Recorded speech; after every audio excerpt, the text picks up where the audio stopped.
Hello, how is it going? Today I want to start a new series, and I know I have not been around very much lately, but life has been crazy busy, and I am trying to fit this back in because I really want to be here with you guys. But my new series is going to be kind of a Q&A about Disney questions. So I am part of this kind of like question board for people looking to go to Disney but save money. So I'm going to take some of the questions that I answer on there and answer them for you on here.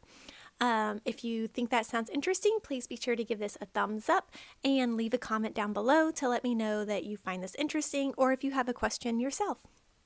All right, so the first question that I want to talk about today is should you stay on property or off property? So the most recent question I had on this was specifically they are going in April and they have a 2 and a 4-year-old and they want to know if they should stay on property or if they should stay off property in an Airbnb.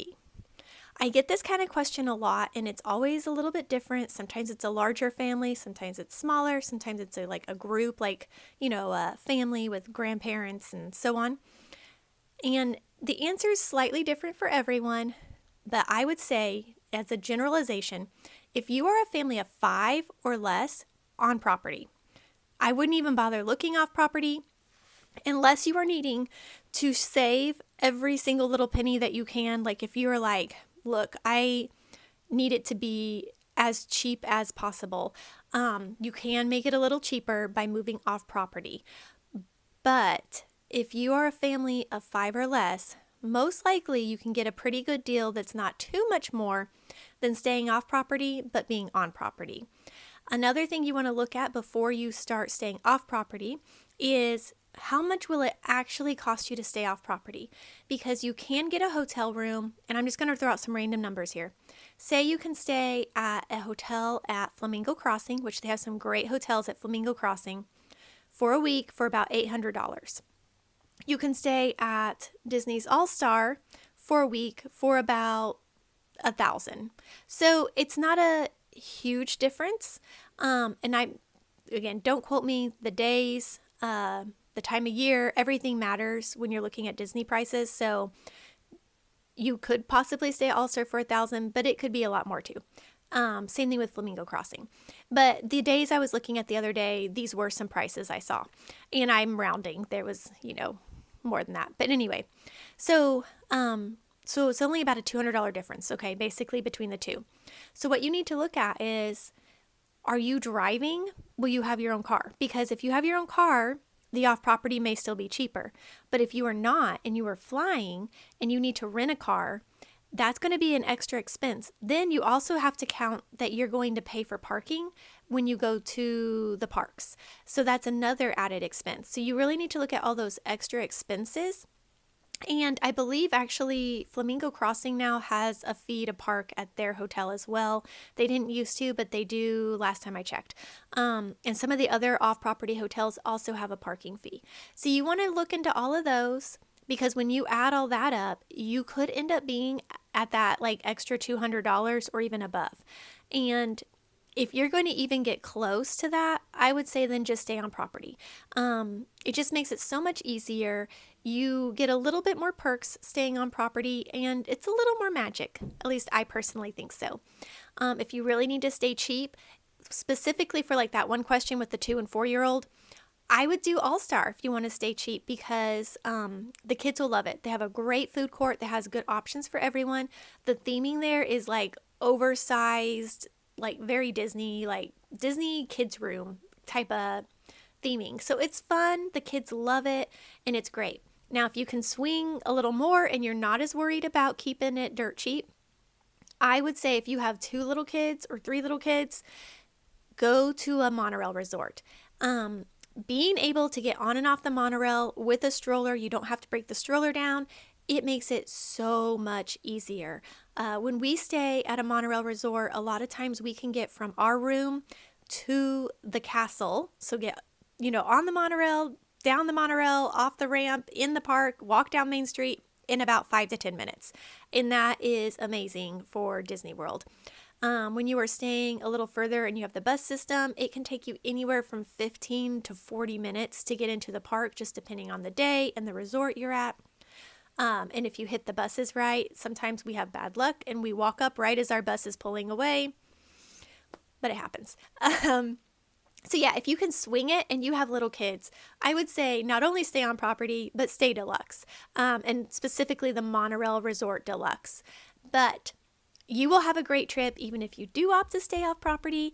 Now, if you are wanting like an Airbnb because you want the washer and dryer and the extra space, because I know a lot of people with little kids want to be able to have a separate room for them, it will cost more, most likely, than the Airbnb, but you could look at doing a DVC room. They have some 2 bedrooms and 1 bedrooms, so you can put the kids in one room, you can be in the other room, and it'd give you some space. And they also, if you're in a 1 bedroom or bigger, they have washer and dryers.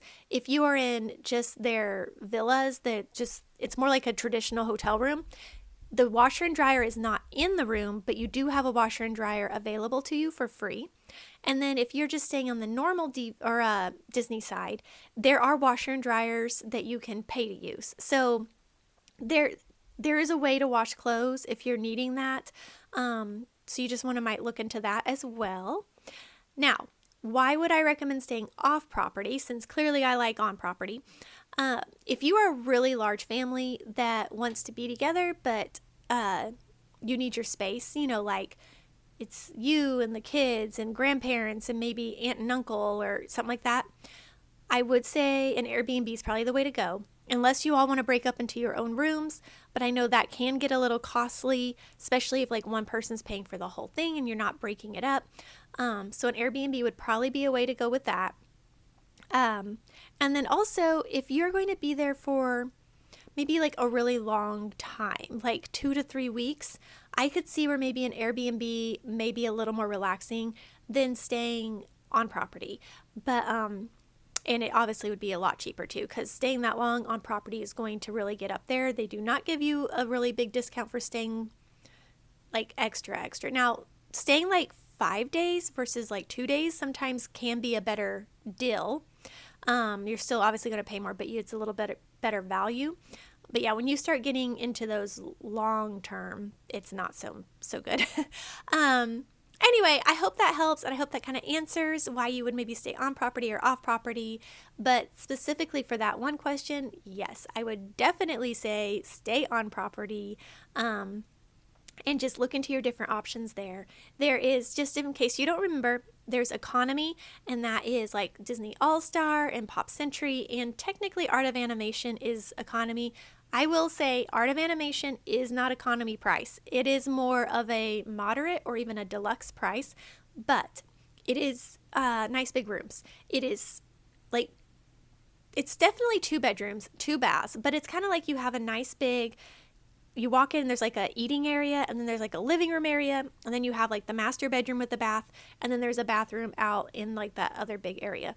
So it does give a lot of space for families, and it's a nice place, and it also sleeps 6. Not a lot of the rooms sleep 6, so that is a nice thing if you're needing a larger room. It does sleep 6, and it is cheaper than doing like 2 bedrooms at a moderate or 2 bedrooms at a deluxe. But yeah, it's in the economy category, but it is a little pricier. And then you have your moderate. Moderate are things like Caribbean Beach, Port Orleans, Coronado Springs, and these are really nice. They have a little bit of that deluxe feel. The lobbies are really nice, but they still have the food courts like the economy. Their pools are a little bit better than the economy. They'll have water slides. They all have really great lifeguards. I love the lifeguards at Disney. They are great at their job. Anyway, but deluxe rooms are going to be a little bit bigger than the economy rooms, but still kind of just a standard hotel.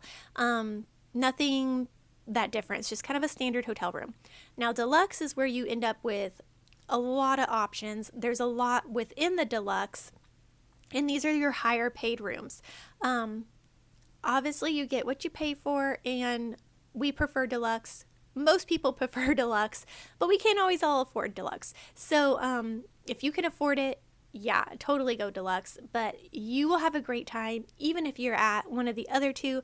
I have stayed at all 3 levels. I have stayed off property, and all Disney trips are fun trips. So yes, Oh, so the benefits to deluxe, I guess, they're usually a little bit closer to parks. You usually have better transportation, so like you're either on a monorail, three of them on a monorail line. One of them has a boat that takes you to Magic Kingdom. One is on the Skyliner, which there's also economy and a moderate on the Skyliner. So there's all three categories on the Skyliner. Our favorite deluxe resort, well, our second favorite, Polly's our favorite. Our second favorite is Animal Kingdom Lodge, and they actually do not have any transportation other than buses. So that's a little bit unfortunate there, but it makes up for it in other ways. We love Animal Kingdom Lodge. Anyway, I hope that helps. If you have any questions, please comment down below, and I will see you all with another question in the near future. Bye.